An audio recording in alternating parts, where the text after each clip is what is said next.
गांधी, सोनिया गांधी, सोनिया गांधी, सोनिया गांधी, सोनिया गांधी, सोनिया गांधी, सोनिया गांधी, सोनिया गांधी, सोनिया गांधी, सोनिया गांधी, सोनिया गांधी, सोनिया गांधी, सोनिया गांधी, सोनिया गांधी, आनंद रंगनाथन जी, वो राहुल पुराने गांधी, जमाने में रिकॉर्ड में सुई राहुल फंस गांधी, जाती थी, आपकी फंस राहुल गई है। गांधी, राहुल गांधी, राहुल इतना गांधी, तो राहुल गांधी, राम सोनिया राम गांधी, जपते, सोनिया गांधी, सोनिया गांधी। राम राम तो सुन ली। मुक्ति मिल जाती। देखिए, बहुत मेरा मेरा 35 मिनट बाद टाइम आया है। देखिए, अब मैं रिपीट करूंगा सोनिया गांधी जी का नाम। आनंद जी, बहुत गलत बात है, हम दोनों का नाम सेम है, लेकिन प्लीज थोड़ा व्यवहार भी सेम होना चाहिए ना।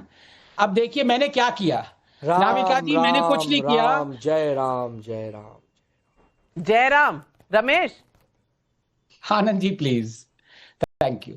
नाविका जी, जय मैंने राम, जय सिर्फ राम। उन नाविका जी प्लीज देखिए, आनंद जी प्लीज मत करिए। देखिए, आप उद्धव उद्धव का नाम ले सकते हैं, लेकिन प्लीज आप राम जी को सुनिए। मैंने क्या किया, मैंने पिछले 25 सालों में जो कांग्रेस के प्रेसिडेंट्स रहे हैं उनकी लिस्ट दिया आपको। अब उसमें 20 बार सोनिया गांधी का नाम ले लिया तो मिर्ची क्यों लग रही है भाई? बीच में 3 बार राहुल गांधी जी का भी नाम लिया है। ये लोग आज बताएंगे कि डेमोक्रेसी क्या होती है, ये लोग बताएंगे। और देखिए, इलेक्शन, मैं ये बात मानता हूं, इलेक्शन वर्सेस सिलेक्शन, कुछ हद तक अगर आप न्यूएंस में ना जाएं, टेक्निकलिटी में ना जाएं, तो जो लोग कह रहे हैं सिलेक्शन हुआ है वो ठीक है, लेकिन वो टेक्निकली गलत है।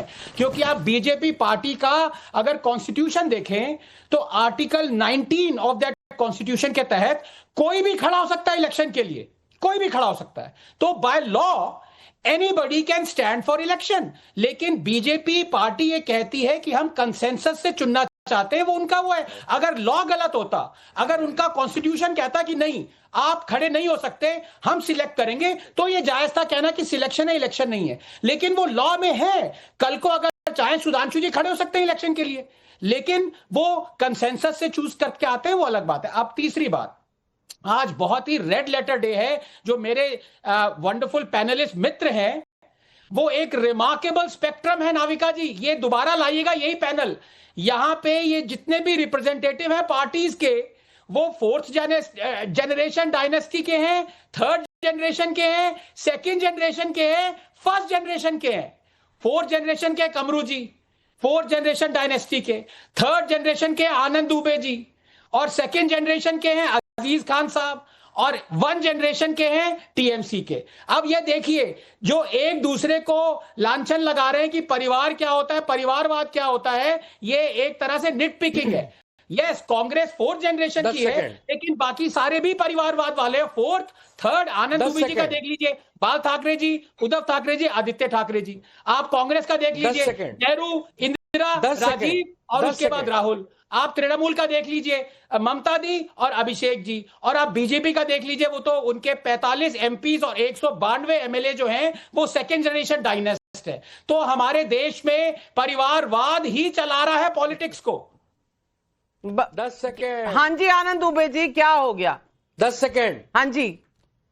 बड़े बड़े सौभाग्य से परिवारवाद की कल्पना मिलती है प्रबोधनकार ठाकरे, देश की आजादी की लड़ाई, मराठी मानुष की आजादी की लड़ाई, उसके बाद बाला साहब ठाकरे जी, उसके बाद उद्धव ठाकरे जी, फिर आदित्य ठाकरे जी, फिर उनके पुत्र, फिर उनके पुत्र। ये तो बड़े खुशी की बात है कि ये परिवार का परिवार खपा दे रहे देश सेवा में।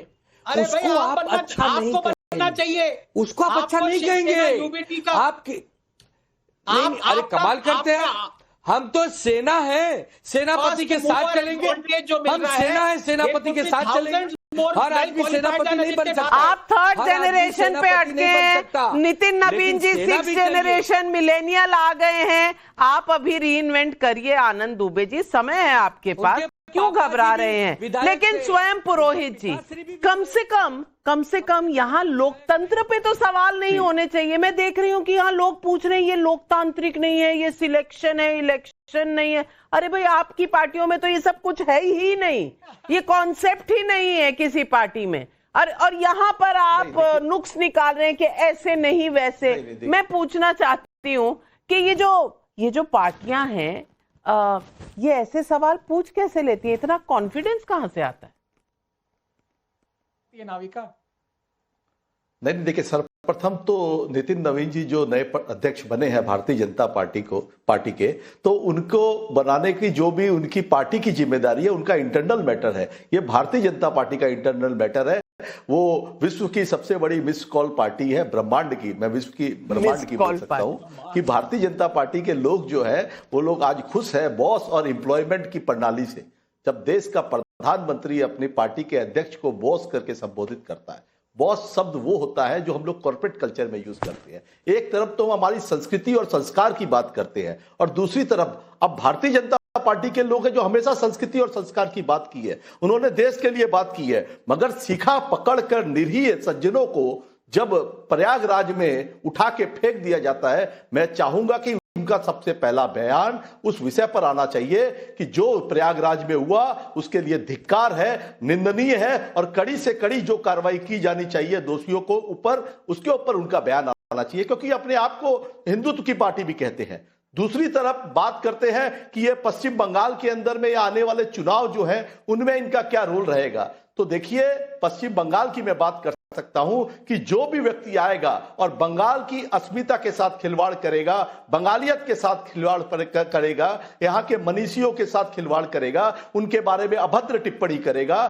कभी बंकिम दा बोलना या कभी ईश्वर चंद्र विद्यासागर की मूर्ति तोड़ना, राजा राम मोहन राय को अंग्रेजों का एजेंट बोलना, अगर ऐसी अभद्रता की जाएगी बंगाल के साथ तो इनकी सीटें बंगाल में 50 से ज्यादा भी 50 तक भी नहीं आनी है। तो इनका खाता बंगाल में इतना ही है।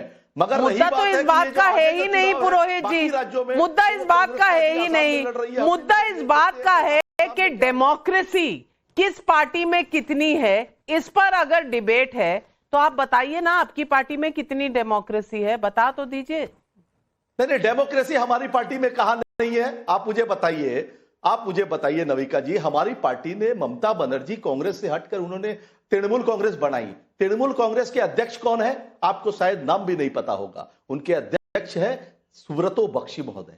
वो जब से पार्टी बनी है तब से वो अध्यक्ष है और चुने हुए हैं, बाकायदा संवैधानिक तरीके से होता है। हमारी संसदीय टीम है, जनरल सेक्रेटरी कौन है पार्टी के, अभिषेक। जब से आपकी पार्टी बनी है हमें सचमुच किसी का पता नहीं है। पर सुधांशु जी, आपको पता था उनके अध्यक्ष कौन है? का जो आरोप थोपा जाता है ना, पुरोहित जी मुझे चैलेंज कर रहे हैं, बाकी मुझे तो नहीं पता था इनके अध्यक्ष कौन है। आपको पता था सुधांशु जी?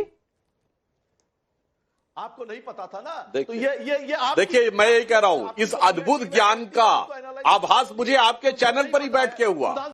हमारे अध्यक्ष के बारे में ये कहते हैं अध्यक्ष बनने से पहले नहीं पता था। इनको पता होगा क्योंकि नहीं साहब, भाई साहब मुझे भी नहीं पता था, क्योंकि कारण क्या था ना पुरोहित जी, और उनको पता है। पुरोहित जी सुनिए तो भाई साहब, वो इसलिए मुझे नहीं पता था कि हमारे अध्यक्ष की फोटो प्रधानमंत्री के साथ हर पोस्टर बैनर पे होती है, मगर तृणमूल कांग्रेस के पोस्टर बैनर पे मैंने कभी उनका फोटो नाम नहीं देखा। और इस समय तो अभिषेक बनर्जी जी, ममता बनर्जी जी का देखता हूं, तो अब मुझे कैसे पता लगेगा भाई साहब? इसीलिए मैं कह रहा हूं, इसके लिए तो आपको सीक्रेट है, ऑफिशियल सीक्रेट फैक्ट के तहत उसको छुपा के रखा गया। हाँ, अध्यक्ष का चुनाव कार्यकर्ता करते हैं। आपने सरदार पटेल और नेहरू को लड़वाया। भाई साहब अपने टर्न पे बोलिए, आपने इतना अच्छा, मैं सारे फेडर्स डाउन कर रही हूँ सुधांशु जी, जवाब का संवर्धन होने दीजिए। नाविका जी देखिए, ऐसा है कि हमारे यहाँ अध्यक्ष कार्यकर्ता चुनते हैं, पर इनके यहां तो भाई डिवाइन ग्रेस चुना जाता है। आप कहेंगे डिवाइन ग्रेस कैसे? क्योंकि ऐसा है, जो कहां पैदा होगा ये तो भगवान तय करते हैं, तो इनके यहां तो पैदा होने से तय हो जाता है। अमुक परिवार में पैदा हुआ, बस यही होगा जाके आगे पार्टी का अध्यक्ष। याद है जब प्रियंका जी का बेटा पैदा हुआ तो उन्होंने सब कहने लगते भावी प्रधानमंत्री पैदा होगा। तो भाई साहब, हम तो कार्यकर्ता हैं, आम हैं। आप तो दैवीय व्यवस्था से लेके आते हैं अपना अध्यक्ष, मगर ये दैवीय कृपा कब दैवीय प्रकोप बन जाती है, ये कांग्रेस से देखना चाहिए। और लास्ट में कहूंगा, आनंद रंगनाथन जी ने एक बड़ी अच्छी बात कही, जेन जी किसे कहते हैं? जो 21st सेंचुरी में जिसने अपना होश संभाला हो। 21वीं सदी का पहला सूरज उगा 2001 जनवरी को, तब से अब तक इस जेन जी ने क्या देखा है? कांग्रेस के अध्यक्ष सिर्फ सोनिया जी और राहुल जी, और अगर मोदी जी नहीं होते तो खड़गे जी अध्यक्ष नहीं बनते, और उनको भी बेचारों को हाईकमान कहना पड़ रहा है। मगर हमारे यहां सुनिए कान खोल के, जेन जी ने कितने अध्यक्ष देखे हैं? जब 2001 में जेना कृष्णमूर्ति, उसके बाद हमारे वेंकैया नायडू जी, उसके बाद आडवाणी जी, उसके बाद राजनाथ सिंह जी, उसके बाद नितिन गडकरी जी, उसके बाद फिर राजनाथ सिंह जी, फिर अमित शाह जी, फिर जेपी नड्डा जी, अब नितिन नवीन जी।